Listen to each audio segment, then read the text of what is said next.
난 살면서 호구가 된 적이 여러 번 있었다. 반복된 호의가 당연한 권리로 받아들여지는 데에는 사람들마다 시간의 간격이 다를 뿐이었다. 어려운 삶의 과제들 중에는 늘 관계의 문제가 있었다. 새로운 관계를 맺은 후 어떻게 처신해야 그 관계를 잘 유지할 수 있는지는 각각의 상황이나 성격에 따라 달랐다. 난 부끄러움도 많이 타고 소극적인 데다가 이속도 차리지 못한다고 엄마에게 늘 야단을 맞으며 컸는데 나이를 먹었다고 그런 성정이 개선되지는 못했다. 내가 한 번 져주고 약간의 손해를 감수하며 대개는 잡음 없이 넘어갔다. 그러나 반복되는 친절과 호의는 상대로 하여금 마음을 완전히 놓아버리게 했다. 내게 함부로 굴기 시작했다. 그러면 난 마음의 상처를 입고 조용히 그 관계를 정리하곤 했다. 고등학생 때의 일이다. 수험 생활의 지겨움과 스트레스를 풀고자 문제집이 아닌 다른 곳에서 재미를 찾으려 할 때 갑자기 제 빵에 관심이 끌렸다. 엄마 몰래 모아두었던 비상금을 헐어 오븐을 사들였다. 레시피는 얼마든지 구할 수 있었다. 저녁이면 빵 굽는 재미에 흠뻑 빠졌다. 밀가루를 체에 쳐 반죽을 하고 생이스트로 발효를 시키고 내 손으로 모양을 빚어 예열한 오븐에 넣는 일련의 모든 과정이 즐거웠다. 재료를 구입하는 비용은 사실 크지 않았다. 시간과 품이 드는 작업이었다. 정성을 들인 만큼 결과물은 훌륭했다. 오븐에서 빵을 꺼내는 시간이면 가족들이 모두 모였다. 미소가 절로 번졌다. 갓 구운 빵은 우선 냄새부터 고소했고 입안에서 살살 녹았다. 행복한 빵 타임을 가진 후 남은 빵은 다음날 학교에 챙겨갔다. 아침밥을 거르기 일수인 반 친구들은 환호했다. 빵은 순식간에 동이 났고 지각을 일삼던 애들은 일부러 등교 시간을 앞당기기도 했다. 교문 밖에서부터 친구들이 내 곁으로 몰려와 오늘의 빵 메뉴를 궁금해했다. 사 먹는 빵보다 훨씬 맛있다며 고마워했다. 함께 나눠 먹고자 아침마다 챙겨오는 수고에 감동하는 친구들도 있었다. 덕분에 내 빵 굽는 솜씨는 날로 좋아졌다. 친구들이 맛있게 먹는 모습을 보는 걸로 충분히 기뻤고 뿌듯했다. 그러나 그런 흡족함은 오래 가지 않았다. 내가 실습하며 만들 수 있는 빵을 매일 바꿔가며 만들어간 어느 날 아침, 역시 친구들이 앞다투어 빵을 하나씩 집어들 때 한 아이가 내게 물었다. 야, 우유는 없냐? 옆에 있던 다른 애가 거들었다. 맞아, 우유랑 먹으면 딱인데. 학교를 졸업하고 취업을 준비할 때엔 나보다 먼저 취업한 친구들이 연락을 해오면 반가움이 앞섰다. 그런데 만나보면 내게 옥장판을 팔아달라거나 보험 상품에 가입해달라는 경우가 종종 있었다. 거절이 어려웠던 난 덜컥 구매와 가입을 해버리고는 나중에 후회만 잔뜩 했다.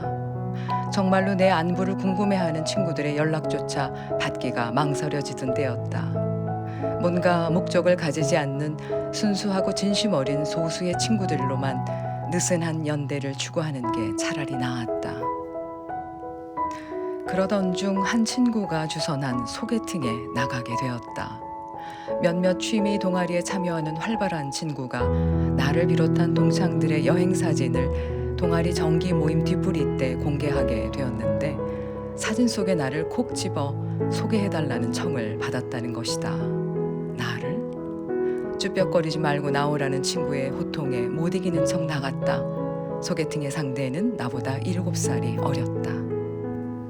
연하남의 매력은 뭐니 뭐니 해도 활기와 귀여움이었다. 대화도 즐거웠다.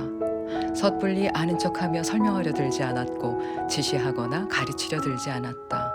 성의 있는 태도로 공감해 주었다. 매력적이었다. 만날 때마다 설레고 기분이 고양되었다. 지루한 일상을 잊을 수 있었다. 그와의 만남은 이전의 연애와는 확실히 달랐고 그래서 오래 지속되길 바랬다. 가끔 투정을 부리며 까탈스럽게 굴 땐 아직 젊고 혈기왕성해 그러려니 다 받아주었다. 곧 매력남의 생일이 다가왔다. 난 그를 특별히 귀하게 대접해주고 싶었다. 고급 이태리 식당을 예약하고 선물을 준비하면서 행복했다. 돈은 전혀 아깝지 않았다. 우리의 연애가 언제까지 이어질지는 알 수 없지만 순간순간 최선을 다하고 싶었다.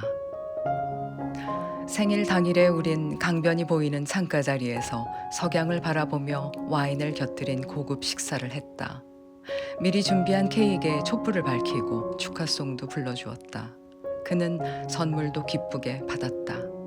함께 즐거운 시간을 보낸 후 우리는 각자 택시를 잡아 타고 집으로 향했다. 완벽한 하루였다고 스스로 만족하며 뒷좌석에 몸을 깊숙이 기대었다. 살짝 피로감이 밀려왔다. 출발하고 얼마 지나지 않아 그에게서 문자가 왔다. 보나마나 오늘 고마웠다. 선물도 꼭 필요한 아이템으로 잘 받았다. 뭐 이런 내용일 거라 예상하며 폰을 열었다. 내 예상은 완전히 빗나갔다. 자기야, 내 택시비 계산 안 했더라. 지금 보내줘. 사대 출신인 내가 전공을 살릴 수 있는 업종은 극히 제한적이었다. 대학생 때 과외 알바로 등록금과 용돈을 해결했던 경험을 바탕으로 학원 강사와 개인지도 선생 일을 하며 혼삶을 이어오고 있다. 간혹 형편이 어려운 부모를 둔 학생들이 나에게 수업을 듣고 싶어 할 때면 난 정말 소명의식을 발휘해 바쁜 시간을 쪼개어 지도를 해주었다. 물론 수업료는 받지 않았다. 부모님들의 감사한 마음으로 충분했다. 아이의 학습 의욕과 더불어 성적이 오르면 그걸로 만족했다. 소개는 끊이지 않았다. 그러다 이 아이를 만나게 되었다.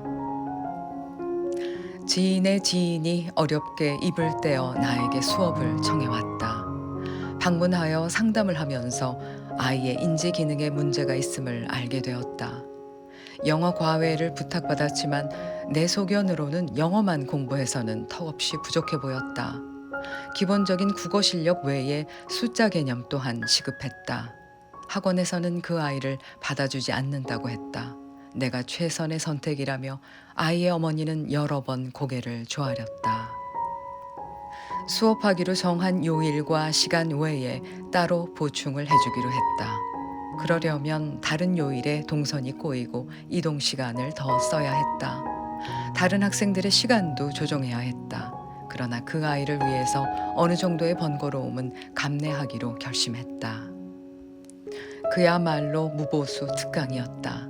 아이가 학교에서 겪는 답답함과 막연함을 더는데 조금이라도 도움이 되길 바라는 마음에서 시작했다. 특강의 내용은 그때그때 달랐다. 중요 과목의 과제이거나 수행평가를 대비한 글쓰기였고 어느 땐 미술 지도도 했다. 주의가 산만한 아이를 집중시키기란 쉽지 않았다. 그러나 나와의 수업이 최선이었고 내가 방문할 시간을 고대하며 엘리베이터 앞에까지 나와 마중하는 아이를 생각하며 성의를 다했다. 그러던 어느 날 아이의 친할머니가 수업을 참관하시겠다고 공부방에 들어오셨다. 여느 때와 다름없이 아이를 다독여가며 아주 쉬운 설명으로 이해시키고 과제풀이를 도와주었다. 아이가 몸을 비비 꼬며 하품을 시작할 즈음 수업을 마무리하고 일어섰을 때 할머니께서 말씀하셨다. 올해도 안 봐주시네. 둘째 아이는 지도 안 해줘요? 난 정말 호구인가 싶었다. 관계를 정리하고 손절을 하기에 빈정이상에 더 이상 만나지 않았던 이전의 상황과는 사뭇 다르지 않은가. 관계의 중심에 아이가 있었다. 아이의 앞엔 미래가 있었고 성장할 시간이 길게 놓여 있었다. 그걸 간과할 수 없는 어른으로서의 양심이 내 안에 있었다. 터덜터덜 돌아 나오는 발걸음에 힘이 쭉 빠졌다. 못난 감정을 털고 싶었기에 아이의 수업을 맡으며 다짐했던 초심을 떠올렸다. 그래, 어떤 예기치 못한 변수가 아이와의 인연을 갈라놓기 전까지는 처음 내 마음에 깃들었던 진심을 이어가기로 했다. 수업 때마다 아이의 어머니가 내놓는 우유 한 잔과 선생님 내일 또 오세요 라며 다음 만남을 기약하는 천진한 아이의 눈빛이면 그걸로 충분하다고, 어리석음 한 자락 걷어내 성숙함으로 나를 살짝 축혀주는 북돋움으로 받아들이면 그걸로도 보람이 있다고 거듭 다짐했다. 따뜻한 바람이 불어오는 저녁이었다.